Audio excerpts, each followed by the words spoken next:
ladies and gentlemen, and welcome back to the SPL. It's February 14th, and that means it's Valentine's Day, so it's time to show your love to the North American side of things and hopefully shine some light on it as well. We've got North American Open Bracket coming at you today. It's the Phase 1 of our Relegations, and you look a little startled. That was crazy. I felt like a wormhole. Hi, everybody. Welcome to North America. We were in Europe yesterday. Yeah, we actually traveled. That's what this is behind us. We're in space. Look at that. I think. Well, we're certainly going to find some space for some good games today.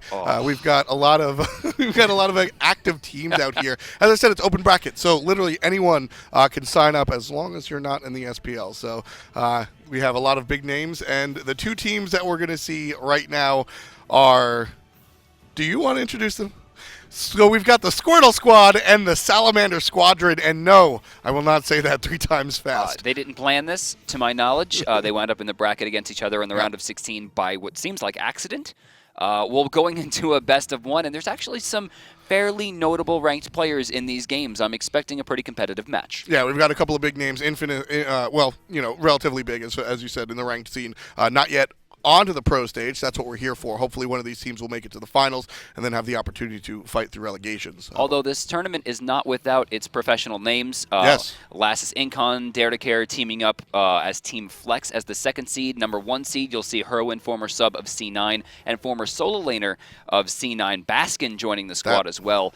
I'm expecting those two to be the finals, but upsets are known to happen. Exactly. We've got a whole entire tournament. We're starting at the round of 16. Some games have already been played earlier on, and we'll try our best to bring you the most exciting matchups. As we said, we've got Problem Solved as well as Team Flex and a couple of other notables that we'll be bringing to you this afternoon. Right now, though, Squirtle Squad versus the Salamander Squadron. Let's get into the picks and bans, please, and thank you. And Squirtle Squad will have the first pick. These I can't believe they wound up against each other. This is crazy. This is crazy. So, why don't you run me through a little bit of who we're going to be seeing on each team? Let's start with the Squirtle Squad as they ban out Khepri. Sure. So on the Squirtle Squad, we're looking at a roster that's made up of Turtleman is actually going to be the captain and the hunter. That makes sense. And he'll be in the long lane with InfamouJesse.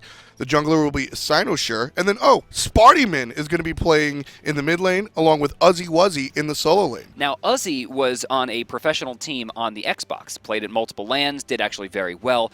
The big thing here for me is that Cynosure, the jungler, is playing instead of their substitute, Skeleton, who is like probably a name that should be on a Team Flex or a Problem Solved. Right. Yeah, I mean, Skeleton is definitely no stranger. He was affiliated with the COG team of last split. COG. Yeah, he was a substitute for COG. Also, PTS, the things he did to me with Alquang, oh my. You were telling me about the combo. Yeah, he was doing this combo. He throws out, the normal 2-3, decent damage with the energy sword going on, and then he immediately ults you after 1 auto attack. So what he'll do is he hits the 3 for 1 dragon, hits an auto attack for a 2nd dragon, then throws you up into the air without the execute, and then lands you in the teleport and explodes it. And if you're a squishy, you die immediately. It was incredible. I mean, that's what Doomorb does. But Alquang's taken off the table. Robin's taken off the table. Smart bans from the Salamander Squad. Soul getting taken away as well as Athena gets picked up. Salamander Squad going for Isis and Thor. And NA has let me down. I was expecting Vamana already. You wanted to see the Vamana this early? Well, we're going to see the Naja. Right, that's the same thing. They're babies. And the third pick for Squirtle Squad, we're still waiting on. But the Athena, Isis, Thor, we saw a lot of this over in Europe as well. I mean, these are just kind of the standard go-to first picks that we're seeing this early. Squirtle Squad, one more pick. It's going to be Chrion, another top tier picked up immediately. This is favored as the top hunter in the game currently. It's him, Ho Yi. Both favored a lot. Geb going to be picked up. Again, another top-tier support. I was actually expecting Squirtle Squad to pick the Geb up, put Athena in the jungle to take away all 3 of the top-level supports, but they let Geb go through. Hopefully it won't come back to haunt them. Scylla gets banned away from the Squirtle Squad, option to the Turtles. We're seeing a lot of the burst mages being banned out, especially with the Doomorb. What happens is with gods like Scylla, we didn't see her too much last year because of just her ability to be exploited in the early game, and Doomorb kind of bridges that gap a little bit. So I expect to see a little bit more of the late game gods actually make it to the picks or in this case, the ban stage. Agni going to be taken away by Salamander Squadron, so you'll notice they're targeting mages as opposed to Squirtle Squad, who take away 2 hunters. Xbalanque still left on the board. Salamander Squadron going to look back to Season 2 to see if they can continue this hyper carry pattern. Yeah, I mean, it's a lot of the attention on the bans have been paid attention to with respect to the mages, as awkward as that statement was. Mages are scary, pretty much, in Season 3, so Salamander Squad certainly got that memo. Squirtle Squad seemed to be afraid of the Hunter on the side of Salamander Squadron. He goes by Sops.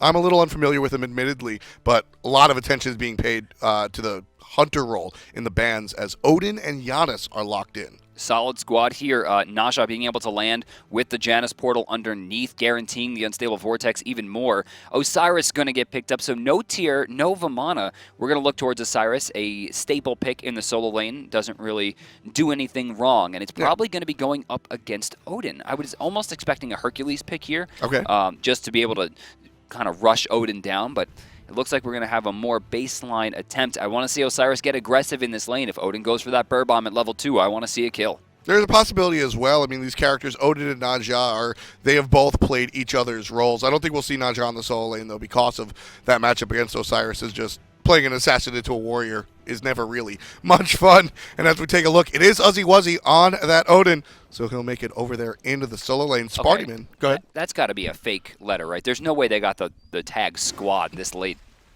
right? Squirtle Squad, man.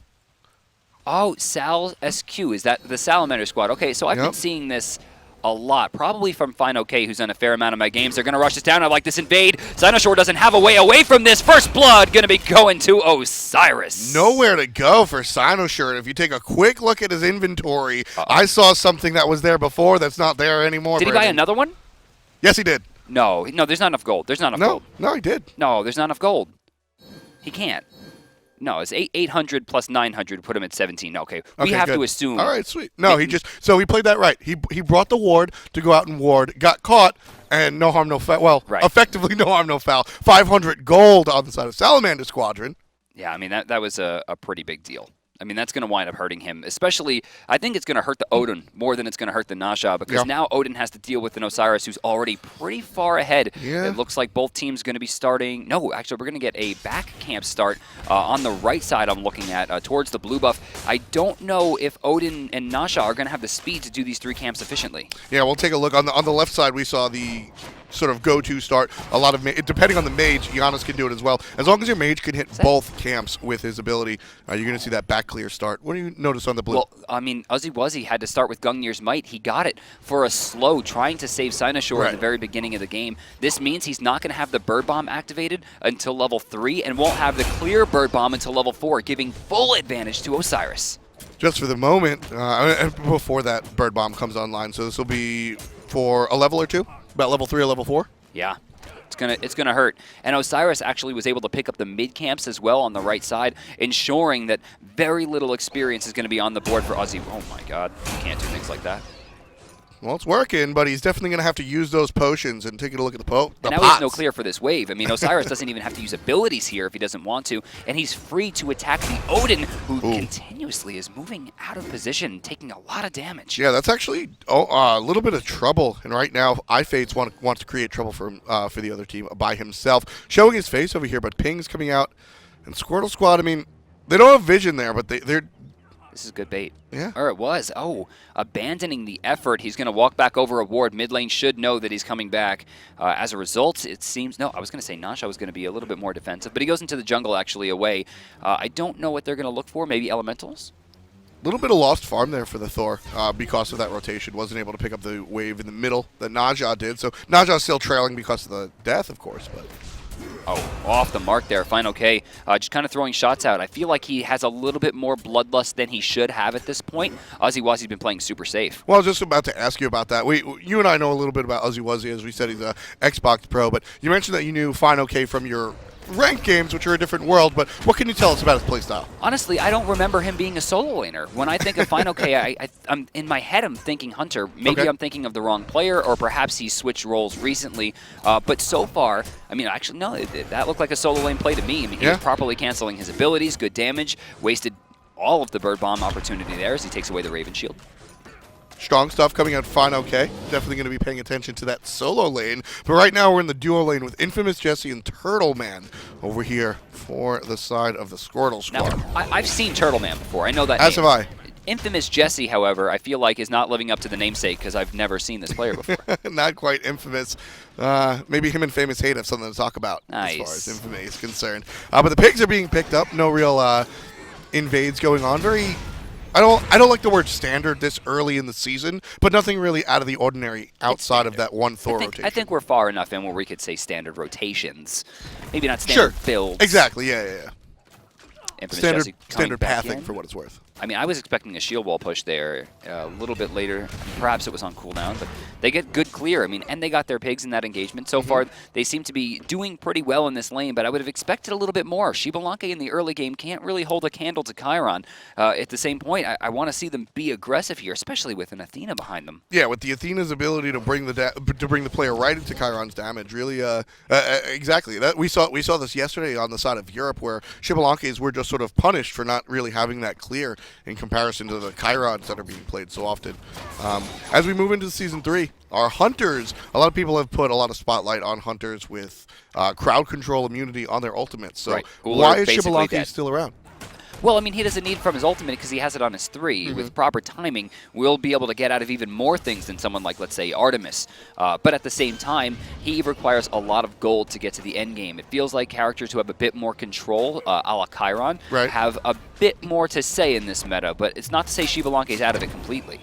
Yeah, I guess a big part of it also, as you mentioned, item dependency. A big part of it, players are also just given, 1,800 extra gold. That's right. So with the change to relics, you have almost a full item there. 2,000 gold. I mean, that's an Aussie. So right lane, it looks like, the pigs are going to be taken. Mid camps actually both go to the Salamander Squadron this time. The Squirtle Squad having a hard time. I've seen the episode of Pokemon. The Squirtle Squad was basically disbanded by the end because Ash captured one. Yeah, but I mean, in the middle of it, they were kind of like the Tunnel Snakes of Pokemon, right? Right, yeah. Tunnel Snakes rule, bro. That's right. That's us. And we rule. And over here, fineokay is really ruling this. I mean, UzzyWuzzy is relatively healthy. He's not exactly in dire circumstance, but this is fineokay's lane. To the same point, like, Odin should be winning the early game. That's what he does. That's all he does. Where, I mean, maybe not against Osiris. I mean, I feel even in the beginning, the matchup's pretty even considering Ozzy doesn't really have a way to clear the wave safely. The Bird Bomb can be stopped. If he uses both, he winds up dying. The actual Raven Shield itself doesn't actually give you enough damage if you're taking damage while activating it. I mean, overall, it seems like fineokay should be winning about as hard as he is. The issue is they're going to get into the end game, and what is Odin going to do here? I mean, he has to lock in Sheyka. He has to shut down that Isisol. Otherwise, it's just going to be a bloodbath. I mean, that's really what he's looking for in the end game, and right now he's not looking for this in the early game. Bye-bye. The jump is good for a moment, but fineokay finishes it up with the ult. So, in his head, Ozzy's like, okay, I'm going to lock him inside. And Osiris is like, I'm going to tell you about my passive real quick, my man. I don't care about your stupid spears. I don't even know where your country is on the map, man. I'm out of here. I am just translucent and safe. Walks right out of it. Great play by fineokay. And honestly, I mean, UzzyWuzzy's a good player, so I'm excited to watch fineokay really show his stuff. Because as I said before, I mean, I'm a little unfamiliar with some of these players, given the nature of open bracket. And this is just as exciting as, say, the Combine, to really get to see some of these players come into the later rounds. So the first 2 kills are going to be going towards the solo lane. First 2 assists as well, going to the jungler iFates. Cynosure are forced to rotate over to hold this lane. Now hitting into level 9, but when you rotate to solo, you have a problem in duo, but they're smart to let this one go. Yeah, Squirtle Squad. They only showed up with 2 people, but it's really about the risk versus reward situation. They should have taken the fight. I mean, they knew Cynosure was over there. They had an understanding where Odin was going to be. Their only real problem at that point could have been a Janus ult. And at that point, even with half health on one of their players, I assume the Salamander Squadron would have been pretty eager to take that fight. I mean, especially considering the fact that that Chrion, I mean, I'd be looking to shut him down ASAP. Yeah, I guess it was just the threat of who else can come through the Janus ultimate, right? Janus can ult behind him rather than in front, and then all of a sudden Cynosure being on the right side of the map is at Gold Fury much quicker than people would have expected. So at the core, I think I'd agree with you that might have been a good opportunity, but there's a couple of other things that could have impacted that situation.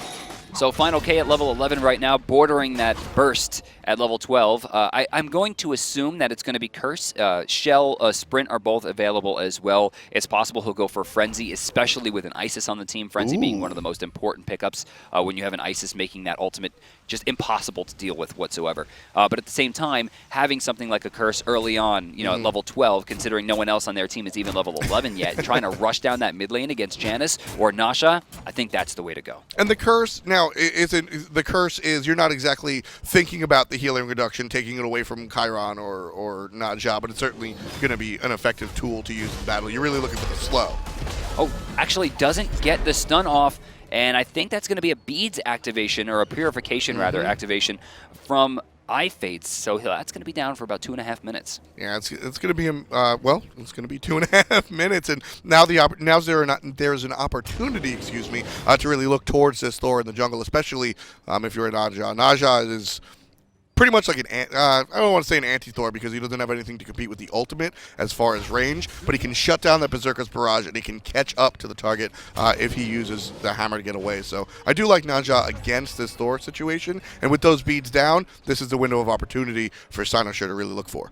Looking at the builds, you'll see Janus almost fully stacked now on his Doom Orb comparatively to Isis, who has not begun. It's possible she might forego it completely and go into the Chronos Pendant for a 20% cooldown reduction, but it seems to me that most of the mages in this meta are going to be looking towards just getting as much damage on the board as possible. Janus right now in a much better position considering he's already stacked, even 300 gold behind. He's still very close to finishing up those pen boots. Yeah, there's something to be said about Isis's ability to survive the early game without the bonus damage. True. So her ability to go boots before Doom Orb is a little bit different from other mages, specifically Janus, who really comes into his own towards the mid and the late game. So that might have something to do with it, but I agree. I think you'll be very, very surprised if we actually do see a mage without a Doom Orb at any point in time during this season. I think the only mage that can't really build Doom Orb safely is Aphrodite, which is one of the reasons I think she's actually pretty weak in the meta right now. She just doesn't gain enough from it. Her burst damage isn't very high anymore since we nerfed her in Season 1 and never kind of gave it to her back. Very true. Most of the mages you're going to see are looking to kill people in 1-2 hits, and I'm really looking forward to someone playing Vulcan this season.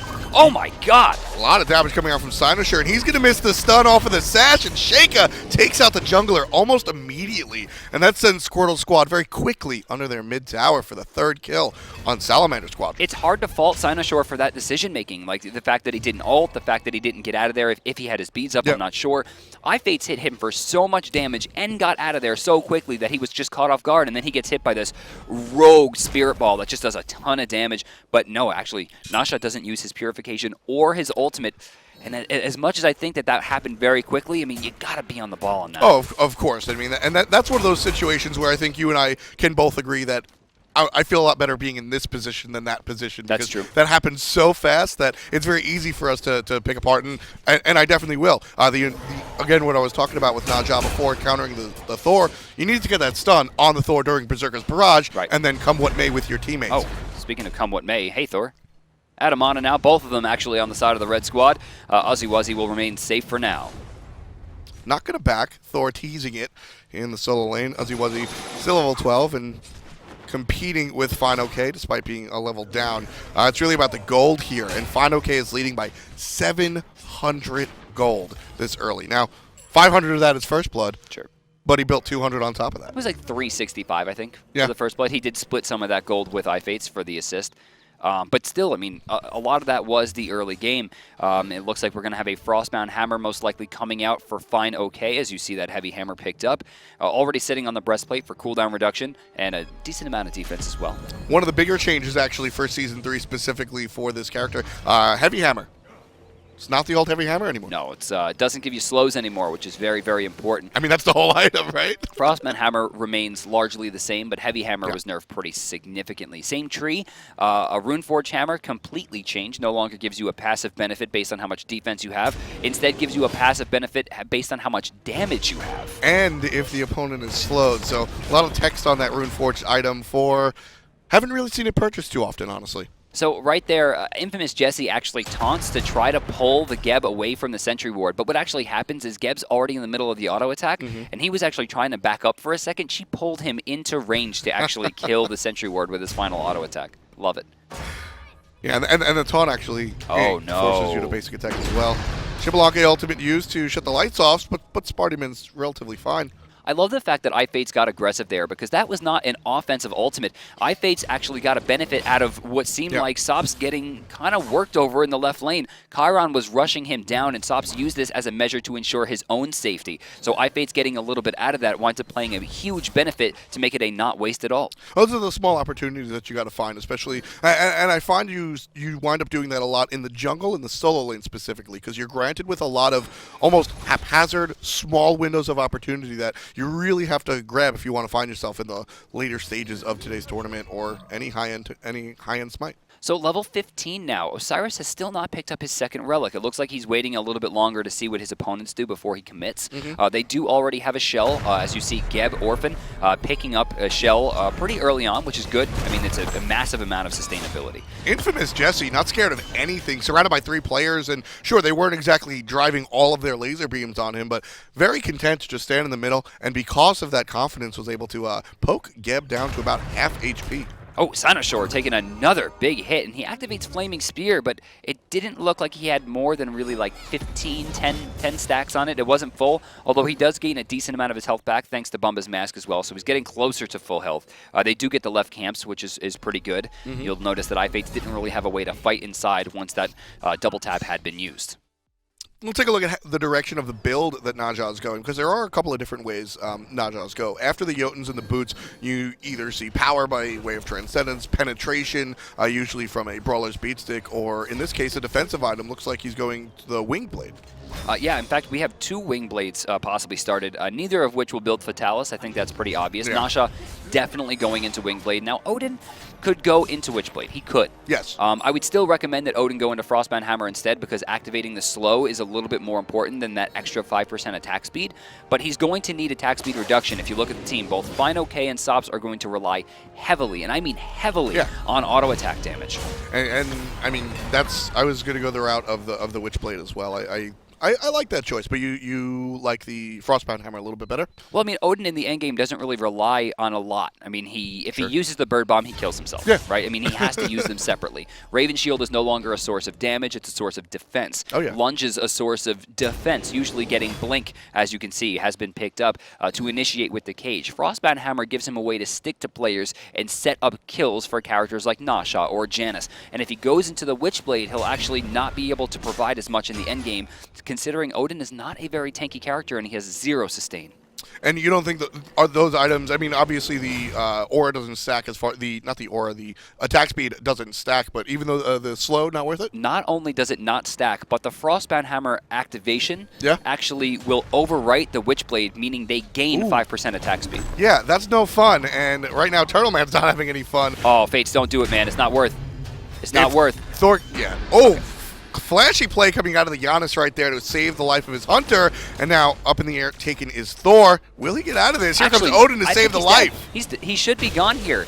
Oh my god, the Spirit Gun from Spartyman. Good shot again. This one's turning around. So far, it looks like this is Blue's fight going way to the back line. fineokay's not going to have a chance here. If he does get one, he's not going to get more, and he picks up only the support for his trouble. The hunger and the thirst is just a little bit too much for Salamander Squadron. Right now, Squirtle Squad still giving chase. One stun, and here's the Raven Shield explosion right during the Sanctuary, but don't be fooled, folks. That is a dead mid laner. The kills are tied up, and Squirtle Squad are looking to take the lead with respect to gold as they aggress onto the Fury. Uh-oh, look at Orphan. Does he go for this? He doesn't have a blink here. No, it actually just gets taken. He watched it happen and then uses his shockwave. He's stuck inside. He might have thrown his life away. He needs to be safe a little while longer. Got to get out of this cage and find that rollout opportunity. Here's his chance. There's the ultimate to stun a couple of 3, but with the arrival of Athena taking out that much HP, having the taunt on lock for the rollout, that is a dead Geb. Squirtle Squad take a slight lead, 1,100 in the lead, and finish up Geb for the 5th kill. Considering they were down like 2,300 gold and now they're up 13 off the back of one fight, I mean,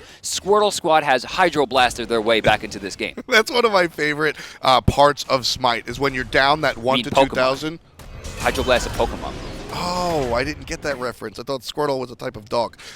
That's one of my favorite swings in Smite, is when you're down 2,000 gold and then you get the fight, the Gold Fury, and then you're up 2,000. Because there's you're down 2K. You're all right. We're not out of it. We make one big play. You actually make that play. Now you have the lead. It makes for a very fun game. And at 17 minutes, that's exactly where we want our contest to be. For me, I think that fineokay is trying to prove me right, and that I've seen him in my ranked games, because that was a diamond play right there. I mean, when you have a character who's that far ahead, who dives in the backline and sacrifices himself to only kill the support, like that is the diamond level rank play.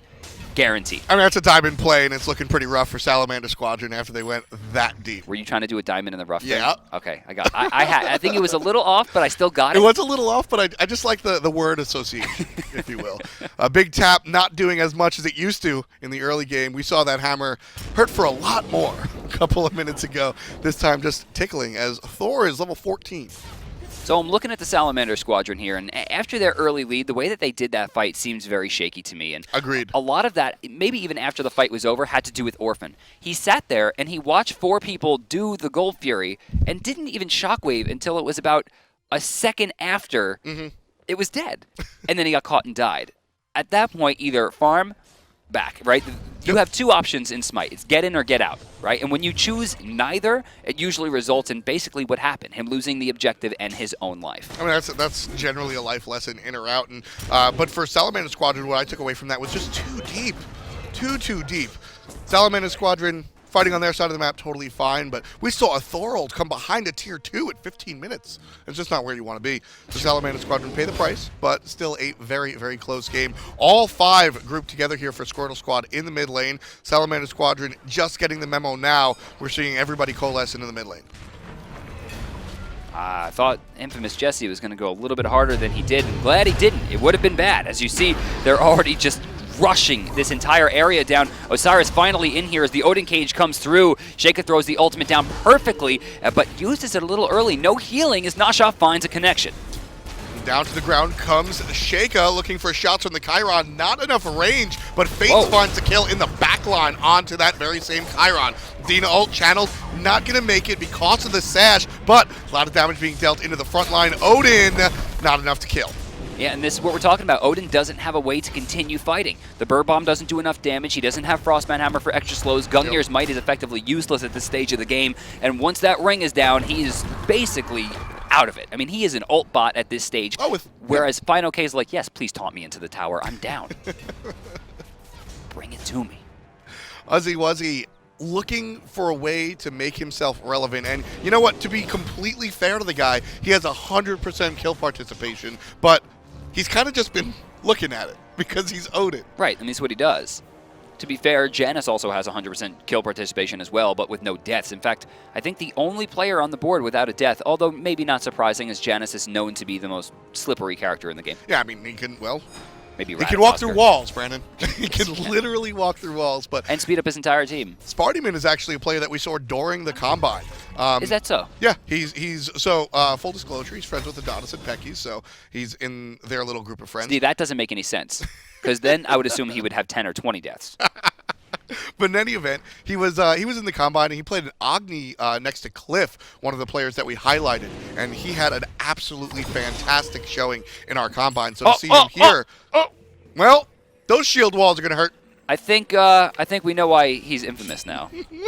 Taking red buffs away from the Fed Janus. God bless. Well, I mean, you got to share the buff. Now there's only 2 buffs on the map, and Solo's generally going to take your blue, right? Right. So I mean, red buff is shared between the mid and the jungle and the hunter. And the support. And to be fair, it's not like the Athena isn't stacking, right? She's stacking. So you got caught. That's all right. Brandon, once again, happy we didn't have caster catch. I did the biggest double take, and when I looked down, I saw the Janus with Doom Orb, and I got scared for a moment.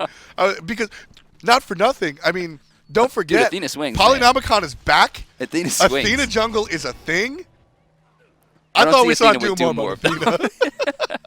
She's got 3 stacks on the Urchin, though. She's shining right now. In fact, is that the only Urchin on the board? That's surprising. That's very surprising. That's actually one of my favorite defensive items this season. And right now, Salamander Squadron need to be a little defensive, but iFates is being offensive, looking for players to land on from the sky. Finds Turtleman in the back line, but for Purification, gets the Horseman out of trouble. There's the ultimate out of Isis. Won't heal up too much, but deals the damage. And now in trouble around the ring is the Athena, finds her way out. Chrion really needs to get out of here, as well as Athena, but she's stuck. There's no way she's getting away unless someone can stop this. Osiris about to be stunned, doesn't even need it. Takes him down, roots in place as well. Cynosure taking some serious damage as the Spirit Ball connects as well. Still a wonderful play out of the jungler to stop the damage coming out of the Thor, but the damage was dealt from other places. Salamander Squadron all very, very hurt. If Squirtle Squad have a way to catch up, and they do, Spartyman puts down Orphan into the ground, and now looking for more of Squirtle Squad. Everybody's very low, but Turtleman's even lower. Salamander turn around, get the kill, while Spartyman and Cynosure get a double and a triple with themselves. She's ageist. She actually has a sanctuary. Is it enough? No, she still winds up falling.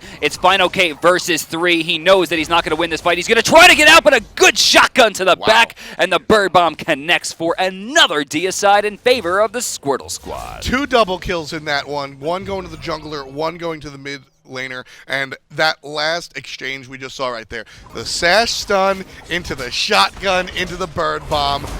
There's nothing like perfect synergy. See, even before that, I think my favorite part was Cynosure goes in, he misses the sash, but he's like, okay, I know fineokay is going to come up to hit me. As soon as he does, I'm going to counter. So he comes up, throws in an auto attack, and Cynosure hits him with the ring, bounces and gets the kill on Xbalanque, and then just bounces repeatedly in between both fineokay and the Isis, taking most of her health away, and then raw ult to the back, guaranteeing not only the sanctuary pop, but the kill as well. I'm going to mention Cynosure as well in that fight. When they were coming back onto the tower, Athena trying to find a way out, Berserker's Barrage right on top of it. How long did that last? 0.3 seconds thanks to Cynosure. Fantastic. Well, I asked for it during the first exchange. I said you need to turn around and stun that Berserker's Barrage. That's exactly what we see out of the Naja, and Cynosure puts himself 2-2 and 6. Those assists definitely making an impact in this game. So Odin has a glowing emerald. More than likely, we're going to see this turned into a Stone of Gaia. Remember, not magical defense anymore. It's a large portion of health, I think 350, plus, of course, the massive amount of regeneration that it's always given. Yeah, it's really all about the health. And I mean, the magical defense provided by Bulwark of Hope. That's another popular item, or get used to seeing it item, if you will. And get used to seeing that. It almost looks like a bear trap. So on the board, you'll notice that for some reason, Osiris has chosen Sprint here, despite the fact that they already had one. Yes. Whereas Thor picked up the Meditation. Now, I like Med this season a lot. I think it fits into the meta big time. The issue is that there is not a single point of health on the board for Thor right now. He is building blank, and he's not a high health scaling character. Osiris should have been the character to pick this up. He already had Bulwark and Frostbound Hammer and the Death's Toll. Reason being, the meditation heal comes based on your own health. Correct. Not the people you're using it on. So absolutely. Great point coming out there. Great point coming out there. And no curse. They have 1 sprint over on the left side, and they waited to buy all of their actives. They have no curse, and all they have to do is wait out 1 sprint to be able to shut down that amount of control. I feel like Salamander Squadron has maybe done themselves a disservice here by not paying enough attention to the active system.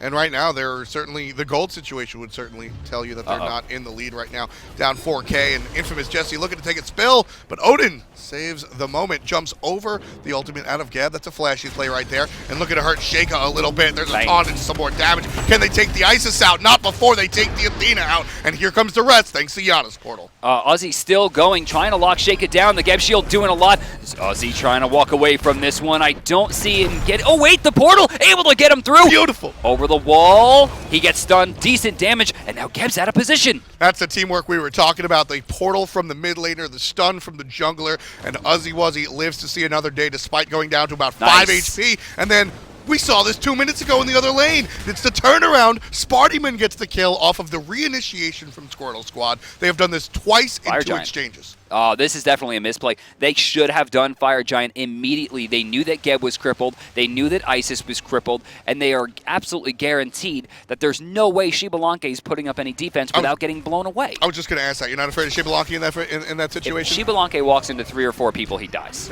Guaranteed he dies. He has no ultimate. I mean, he does have Beat Sanctuary, but you could at least force the actives out. Instead, they're trying to fight into a tier 1 where they have enough defense. Well, right now, that was good. Odin's going to lock 2 in and jump right on top. Here comes Cynosure from the backside, but a good stun out of Geb will stop that assassin in his tracks. And now everybody on Salamander Squadron's looking towards the jungler. And one more time. Don't you dare. Oh, he goes aggressive through it. Chrion looking for damage. Not going to find a kill, but... Get away with that. He should not have gotten away. How did he get away with that? You know what it is? I have fun in my casuals, and I have a rule. You got to go through a Janus ult no matter what. The rule doesn't count in relegation round of 16, my friend. Don't walk through that. And it's not like this is like an easy tournament. This is not like their end-all, be-all. We have to make plays. Like, flex and problem solved are still in the game today. Yeah. And they're playing this risky against a team in the round of 16. I don't know. Well, maybe, you know what it is, Brad? Maybe they want to get it out of their system early. Yeah, maybe. And then when it comes time to actually take on some of the big boys. Although, honestly, Squirtle Squad playing like one of the big boys themselves. And I think, I don't want to be unfair to these teams. We're seeing quality smite right now, which is a treat. Bear with us for a second. It looks like the Salamander Squadron are using one of their pauses. They have 3. This will be the first one used. Shouldn't be very long. The admins are telling us that we should be through this in just a second. So I do find it funny that Turtleman is your captain for the Squirtle Squad, and he's not Squirtle Man. That actually bothers me. What? I mean, they're turtle. Well, they're squirrel turtles. Squirtle. Is what the tail is. Mid lane, there's somebody dying. Please transition me out of this conversation. Gep takes a spell, and it's all because of Spartyman. Actually, that was a perfect combo. It's not something you see a lot. What Janus did there was he put the portal on the ground a little bit late. Okay. Ensuring that Nasha hits the ground with his damage before. Oh my god, that was beats. Does he keep going? Sanctuary still available. Goes for the silence. Doesn't hit. Forces iFates away.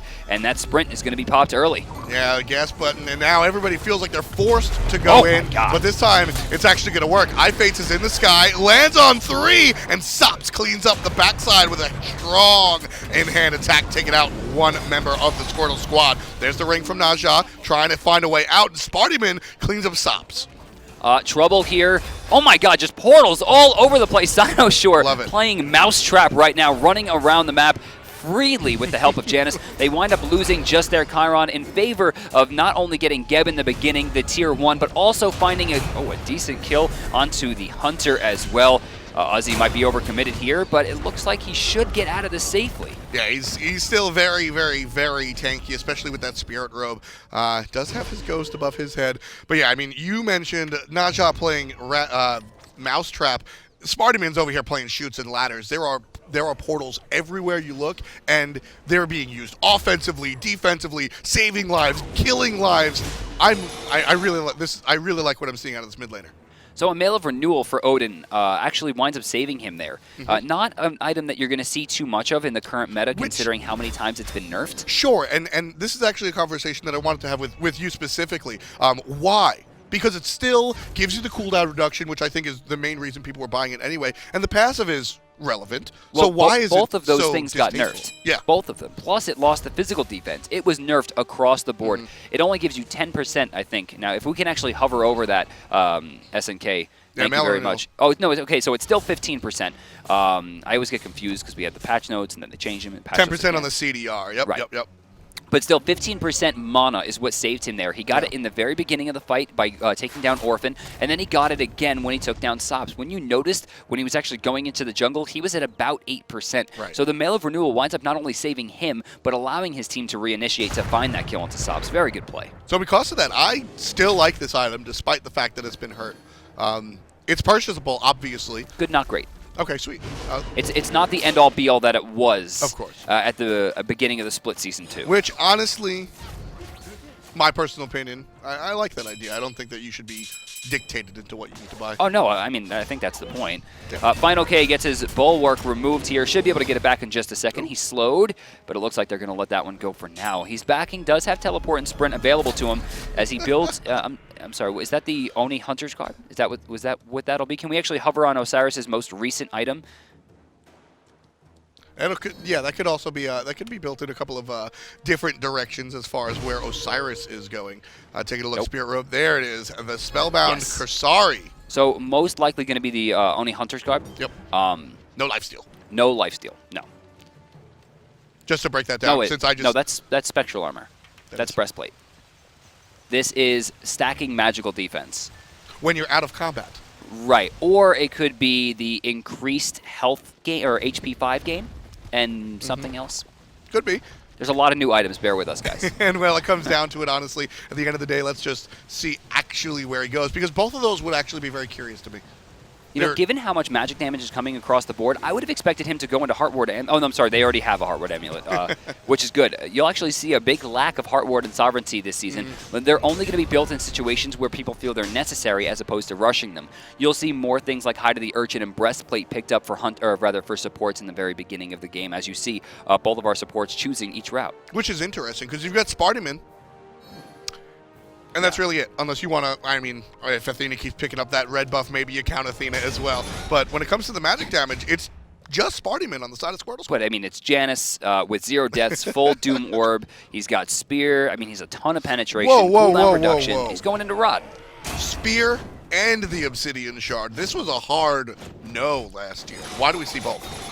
He doesn't go into pen boots, and recently Spear has been changed. It doesn't give you that percent anymore. It's only giving you the flat, so the percent winds up being a little bit higher if he winds up stacking it completely.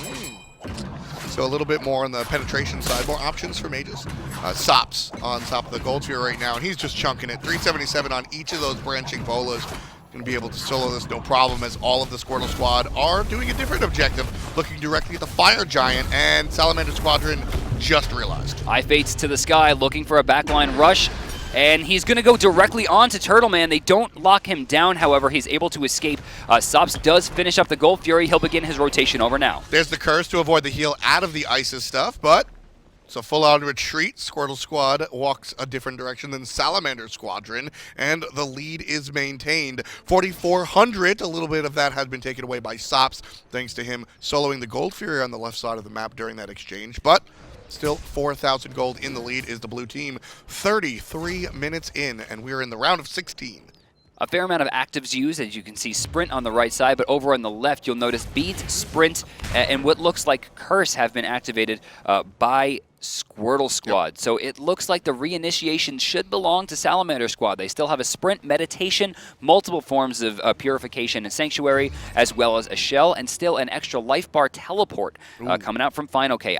If I were them, I'd be taking this fight as soon as possible. Well, Stun's going to miss on iFates, but the taunt's strong enough, and the damage will take the Thor down to about half HP. Completely smart. I mean, everything they just did on the side of blue was intelligent. Setting the pace when they're at a disadvantage, forcing them to back up into the jungle, send players back to the base.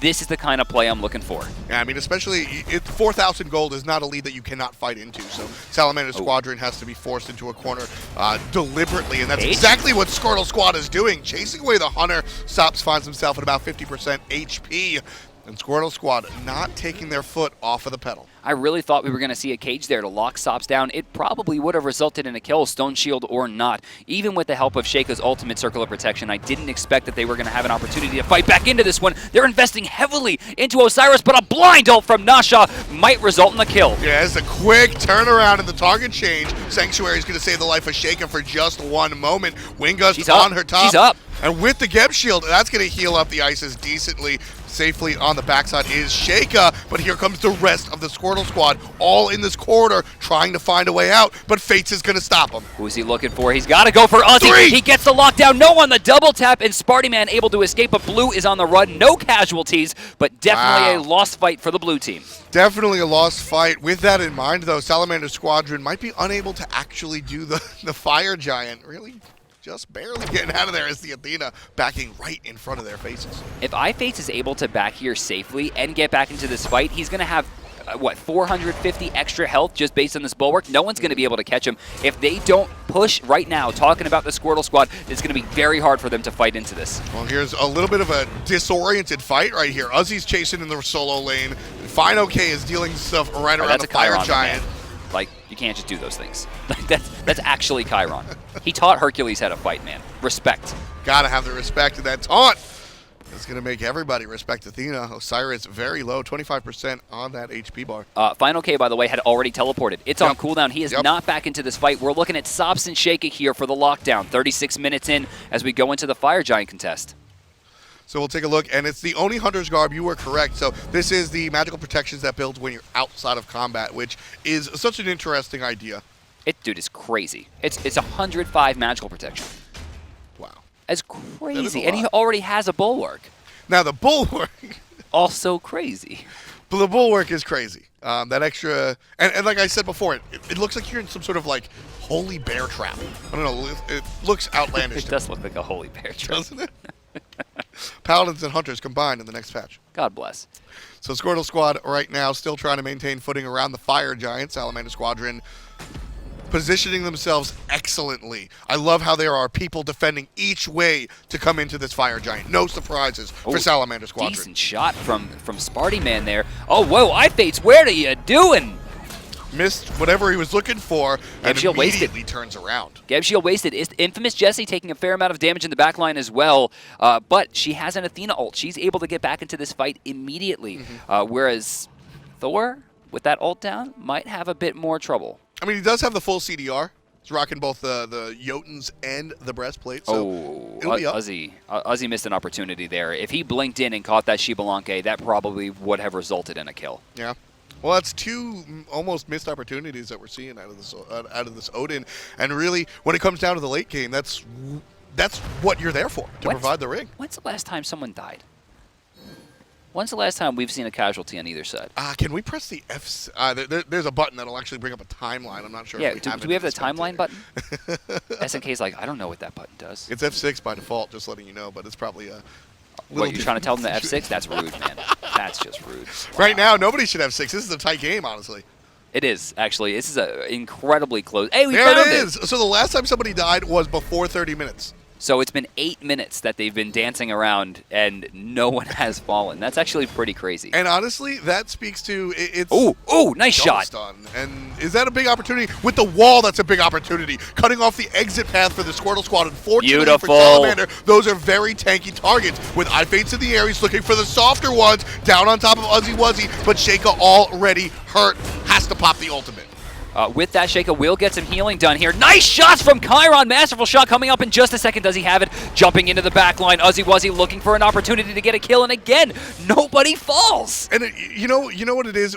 When you see a situation where nobody's dying, either the teams are really good or really bad. This is good. And this is quality. We're seeing, for as small as the opportunities they're given, people are taking advantage of them, but then the enemy is wiggling their way out of it as well. UzzyWuzzy teleports in. Athena teleports back in with her ultimate. They continue to relay pressure. As you can see, a few people are backing on the side of red, and this time they're going to take the opportunity. And UzzyWuzzy does have his ultimate. Fire Giant down to 50% HP, but not enough. That's going to be the leash. On the back line, check out Osiris. He teleports to the back to force them towards, and Thor gets a huge quad tap. Squirtle Squad still has the footing, but here comes fineokay. All of a sudden, everybody knows he's here on the backside. Going to be kicked aside thanks to the Chrion dash. Taunt not going to hit actually this time around, but iFates up in the air. Once again, trying to find... Well, he found Turtleman. Wow. I thought he was looking for Spartyman. The Spartyman launches the ult. The first kill in 10 minutes is a result of the Hunter going down to the jungler. This is going to ensure that Red have complete control over the jungle at this point. And they're going to keep the pressure on. Cynosure takes a lot, activates this Flaming Spear for health, but doesn't gain much. iFates was in there all alone, and maybe with some follow-up, that might have been a dead Naja, but Squirtle Squad still standing 4 strong, 40 full seconds on Turtleman's death timer. So he's not going to be here anytime soon, and Salamander Squadron taking this opportunity to look directly at the Fire Giant. It looked like fineokay thought that this fight was pretty much free. He tries to back, he doesn't have teleport, takes a lot of damage, but they return it. Fire Giant still available. 25 seconds left on Turtleman's respawn as Spartyman just continues to be at full health. This is what Squirtle Squad has to do. They have to keep splashing Salamander Squadron. They're not here to dunk them under the water. They're just here to splash them a little bit, keep them off of the Fire Giant. No kill is really going to come of it, but as long as the blue squad doesn't die, they're doing it right. Cynosure right there throws the ring at the blue buff to increase his movement speed and slow the Isis, who gets caught by it, considering it's an auto-targeted ability. Turtleman's back up. It looks like Cynosure is in the base, and InfamouJesse and Spartyman are still sitting full health contesting the Fire Giant. We got a kill, but the dance continues. So break this down for me a little bit. Oh, that hurt. I think we have a couple of minutes while these teams sort of reset. What happened there for Salamander Squadron? They took out the player, arguably the player that they needed to take out, but still was unable to really section off the Fire Giant attempt successfully. Well, once iFates goes to the backline and picks up Turtleman, it winds up being this weird aggression. They're split in different directions. iFate has to use the rest of his abilities just to get out of the fight. So even though technically it's a 5v4, it winds up being a 4v4. As a result, we see fineokay come to the front line, try to do the normal Osiris thing. The issue, he doesn't have enough damage at this stage of the game. He's full defense. So he winds up taking more damage than he deals out. He thinks that he can back safely because he thinks that blue's going to back off. Sops in a lot of trouble here. And Uzzy throwing down the ultimate, maybe unnecessarily, still results in now the other hunter getting taken down. We're 40 minutes into the game and everybody has 6 items. You can't be caught out. You're gonna get blown up. And right there, Sops. Oh, come on, eats Turtleman. the dirt right there. Turtleman. Getting hit by the fire giant. Oh, and huge damage coming out as well. Cynosure's in a lot of trouble. He doesn't have his ultimate available to him. You see the portal coming down. He did have his ult. He goes the wrong way. Fates in the sky. Beautiful sash, but it doesn't work. Sheyka's going to get a kill as well. The fineokay also gets a kill. There's 2 dead on the side of Salamander Squadron, but also on the side of Squirtle Squad. Still pressing the issue on 2 of the tankier members of the blue team with Spartyman in the back. Looking at Geb is the mage when he should be looking on the right side. Misses the opportunity and the flash play. Not going to be able to do it. That's a 2-for-2 exchange. Squirtle Squad still in the lead, 15-12. But at this moment in time, really, this is, I'm not going to say it's tied. Squirtle Squad definitely still have an upper lead, but Salamander Squadron are very close. It's tied.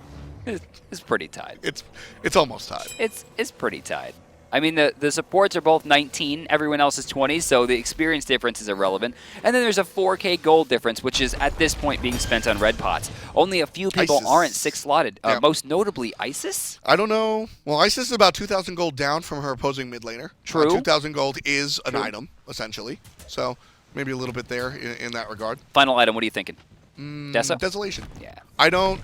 It's interesting. Desolation is not an item that I like on Isis, but I like 120 power and pen, so I'll take it anyway. 20 pen, right? Like hitting a spirit ball for 900 damage, resetting my spirit ball. That's what I'm saying. I mean, we saw a spirit ball yesterday that took out 90% of the HP. If there was a Soul Reaver on Isis can one-shot players. She doesn't have a Doom Orb. That's the item that's missing. Ooh.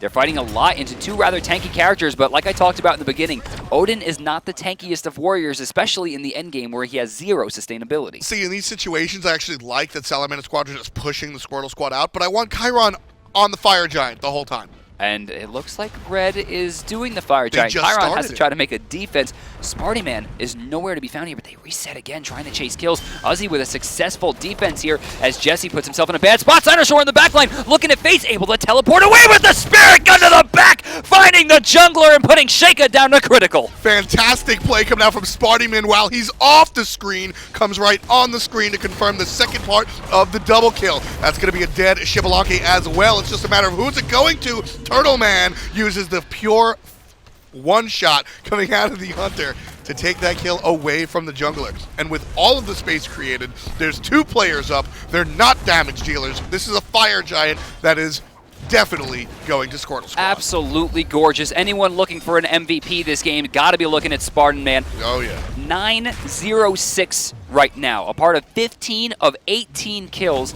and has pretty much carried almost every fight that he's been in. It's incredible. And look at that. You take a look at the player damage. He's number 3, 2 for his team, and you can't pull up the number of portals used to save teammates' life stat because that doesn't exist. Yeah, exactly. And he has been doing that all day. How much damage has he allowed Nasha to do? Yep. How much damage has he prevented onto UzzyWuzzy? Over on the right side, we see the tier 2 fall. The fight continues, and the sprint gets burned on the side of red. Ooh. Oh, Uzzy, he doesn't need... He did that to you, admit it too! Come on, man. Phoenix still falls, however. They get 3 structures immediately, and they take back... I'm sorry, is that gold correct? Yes, it is, and iFates lands right on top of the entirety of Squirtle Squad, but they just don't care. UzzyWuzzy takes out iFates and punishes him for that egregious ultimate. And now here comes from the front onto Turtleman. A lot of damage being put onto Squirtle Squad's Hunter, but thanks to Athena channeling that ultimate, the damage will be mitigated. Sheyka picked the wrong target. She threw her Spirit Ball into a tank instead of going for the carry. They needed to take down Turtleman. As a result, Squirtle Squad winds up 11k in the lead, taking down not only the Fire Giant, but most of the players on the Salamander Squad. 2 tier 2s, 2 Phoenixes, and they're going to back with more gold in hand than we've seen this game. You know what? We saw that dancer... What did that say? What is that? Does that say 5,000 on 2 players? Well, see, listen to this. That's exactly what happened. They danced around that Fire Giant for 15 full minutes, Brandon. Yeah, it was. So the winner of that fight, just get everything. Yeah. It was a gentleman's agreement. You know, you win this Fire Giant, you take all our towers and all our pieces. Is that... Yeah, we got 3k pots on Uzzy. We got 1 on Turtleman. I would assume there's 1 on Spartyman as well. Can we actually hover on Spartyman? Can we see... Oh, we can't see buffs. I can't... Yep. Yeah, you can. I mean, He's got the 400 pot. Yeah. Is it a 3K pot, though? No, he it's has the most gold 450. in the game. You see the little purple thing? Where? Oh, yeah. So he doesn't have a 3K pot? Yeah, just a little 450. Not able to purchase that 3K just yet. How much gold in hand for Spartyman right now? He had 1337. 5K. What did he spend it on? Wards. 5,000 gold worth of wards? Just Oh, he did buy a 3K He does pot. have a 3K All right, pot. so the 450 pot shows up on the UI and the 3K pot doesn't. All right, John's. He's like Super Saiyan glowing right now. He's got to have something. Actually, how much damage does he have? 856. Wow. Just for the people at home, can we hover over Unstable Vortex, please? Think about 856 plus 70% of magical power. So you're looking at somewhere in the neighborhood of like 650 damage added to this thing? Yeah. God bless. Additional. Where's the poly? My God. If you take, actually, realistically, I wonder if you would do more damage if you took one of these, the Obsidian shard out for the Polynomicon. With the basic weaved in there, considering that your threshold isn't direct damage ability. He's just trying to kill someone, though. Oh, Ozzy locking in. They're going for the Phoenix here. It's still sitting pretty healthy. They're committing pretty hard to this. In the back line, Fate's doing decent damage, but Spartyman gets out instantly. Still has the Spirit Gun available to him. Here it comes. Turtleman's going to be taken Bye-bye. down to No, he missed. 0 HP. Sops is credited with that one, and now this looks like Salamander's fight. Everyone on Squirtle Squad is low, and they are running. And there's no Janus ult to give them the way out. Curse is activated, and everybody's looking at InfamouJesse because she's the slowest. This looks to be a dead Athena. Portal used by the mid laner. And she's out of there. They only lose Turtleman after that extremely long engagement. And the entire time, their fire minions burning their way into the base. Titan sitting at about 50% health. You said this. You brought this up 15, 20, I don't know, before the Fire Giant, so it was like yesterday. Lack of curse. Yeah. Lack of curse. Yeah. Lack of curse for Salamander Squadron. 3 players in the red or yellow, unable to be killed because no curse on the side of Salamander Squadron. I mean, they got to teleport, I guess. Unfortunate for Salamander Squadron, unable to really take that one out, or at least take that opportunity, because that right there, Fire Giant is down. But you make a deicide at 48 minutes in the game, that is at least 2 Phoenixes. They really, at this point, should just Spirit Gun into the base, just drop ship and win the game. There's literally not enough damage on the side of Salamander Squad to stop them. And it looks like that's what they're doing. He's at 4,000 health. Just go kill it. Just go kill it immediately. We're seeing a group up. And I only agree with that strategy when there's 3 Phoenixes down, because so many times the lead has just been thrown via that play. For me, I don't care about how many Phoenixes are down. I care about the health of the Titan, which actually extends a little bit as the Phoenixes are starting to respawn. They have it now at 5,600 health. I think that Spartyman could do that amount of damage in 2 Unstable Vortexes. A lot of damage coming out onto the Geb, but, I mean, Fire nothing Giant. to really report here. It's a Geb, still very, very healthy. Fire Giant is about to spawn, and Squirtle Squad are definitely interested. Don't do the blue buff. You don't need the blue buff. No. Do the Fire Giant. This has to be, so if I'm the captain, if I'm the shot caller, this is just a straight option select. You start the Fire Giant, and if Salamander shows their face, you murder them. Right, exactly. That's it. And Salamander show no signs of caring. They're just going to play defense, push up the wave, and allow the Fire Giant to go the way of the Squirtle Squad. So has about 5,000 health right now, and it's about to die. And that wasn't even with all 5 people fighting it. That's how quickly they can kill this Titan. And they still have time with these Phoenixes. Not all respawn. In fact, 2 of them have respawned, but they're obviously not going to be full health. Right side is where Squirtle Squad will be focusing their attack. These 2 Phoenixes are 50% because they have already been killed by the squad. They're not Saiyans. They respawn, but they're not as strong. Yeah. I thought Spartyman was interested in those back. Where are you going? I have no idea where he's going. He split pushed this mid lane last time. So Squirtle Squad have proven that they can fight 4-on-5 in the right side. Spartyman split pushed this mid lane last time. This is going to be great. And that was not only a stolen Magi's, but they see Sheyka in the left lane killing creeps. Damage on the Turtleman off that ultimate out of iFates. But once again, Fates finds himself in the middle of the wrong squad. That's the squad, not the squadron. Fates finds a way out with the hammer, but damage has been done. He's going to have to run all the way back to the fountain to save himself. Still pressuring in. I mean, assuming they're going to go for either the mid or right Phoenix here. Left side Phoenix about to respawn. Someone's going to have to play defense there, or their Titan is going to continuously sit as if it's almost dead. There's the taunt onto Sheyka. Mid Phoenix down. That's going to hurt. And the right Phoenix also, well, not going to go down just yet as UzzyWuzzy gets pushed off. thanks to the Geb. Good defense by Orphan, but is it enough when the team comes to reconvene in the right side? Fire minions in the base as the left side Phoenix poised to respawn. Right side Phoenix getting rushed down as Uzzy finds Sheyka. She's locked down. He doesn't have Purification inside there. He might still have Sanctuary. It looks like no, it's burned as well. Right side Phoenix falls. Left side Phoenix just respawns. 3,200. I don't know what they're going to... I mean, this is just a rush down. They got to try to end it right now. Bird Bomb and Unstable Vortex takes the game, ladies and gentlemen. But right now, Salamander Squadron not giving the blue team the chance to actually pull it off. Spartyman might die before he's able to deal the necessary damage, but the Chaos Titan falls despite the chances and the fight from Salamander Squadron.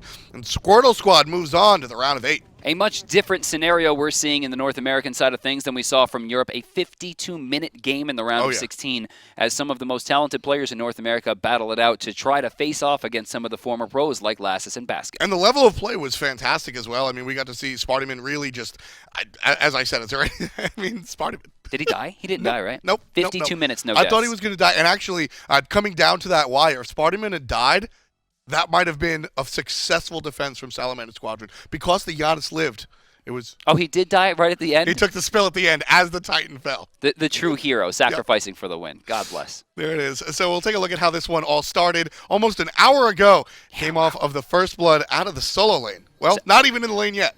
So Cynosure standing on a ward, thinking to himself, I'm fine, and then slowed. And then here goes a pot, and then more damage. And then you see that is what I think really spelled the weakness of the early game is Uzzy trying to save him, getting Gungnir's Might for the slow. Great presence of mind to do it, unfortunately, hurt him. Now, one thing that we did see, for what it's worth, the last Odin ring of the game was very successful. That allowed them to get the Phoenixes and everything. Wasn't trying to lock Osiris inside. We saw that one a couple of times, but as we said, only a single death on the mid laner. And, I mean, that game was, I would definitely call that a team game, but driven by this mid lane Janus. I mean, this is a character that has been long-standing, very hard to deal with, and Spartyman proved again why. I mean, the damage he was putting out the entire game was incredible. The control he had, the amount of saves he gave to his team, the amount of extra damage he was able to provide for them by being able to push them forward. This is the fight that actually brought them back into the game, and he's not missing a single shot. When Spartyman was using his ultimate and hitting these long-range spirit guns, as you call them, it like... Those don't happen by design. You talk to high-end players, you know, you sort of guess the general area. It doesn't happen by design. Hope for the best. Watching this Janus. Look at this. Look at this shot. That's by design. Okay, he didn't hit him. No, but that's like, by design. He guarantees the option select there and then immediately gets out. He puts himself in a situation to chase down, guarantee the kill one way or the other, then gets out, scoops back around, and unstables for the second kill. Yeah, and this is the last one we're going to take a look at right here. Just from a distance, like Bette Midler, ladies and gentlemen, iFates takes a spill. Love to watch this player absolutely kill it on Janus. And another great shot. That kill onto Sheyka is what won the game right there. He gets iFates in the backline and then immediately finds Sheyka with the Unstable Vortex inside her ultimate, which would have healed her once that ring fell. He knew that he was on a timer to kill her before those spears came down and the healing went back up. We saw that a number of times. I mean, just that one play is a microcosm of the game that Spartyman really played, using the portals offensively to secure damage, not just from his own Unstable Vortex combo, but from bird bombs or anybody else on the team, and then using them defensively as well to help save the team. We'll see if Spartyman is enough to help save the team past the round of 8. As we move on, we're bringing you more North American Phase 1 relegations here on Spike Game.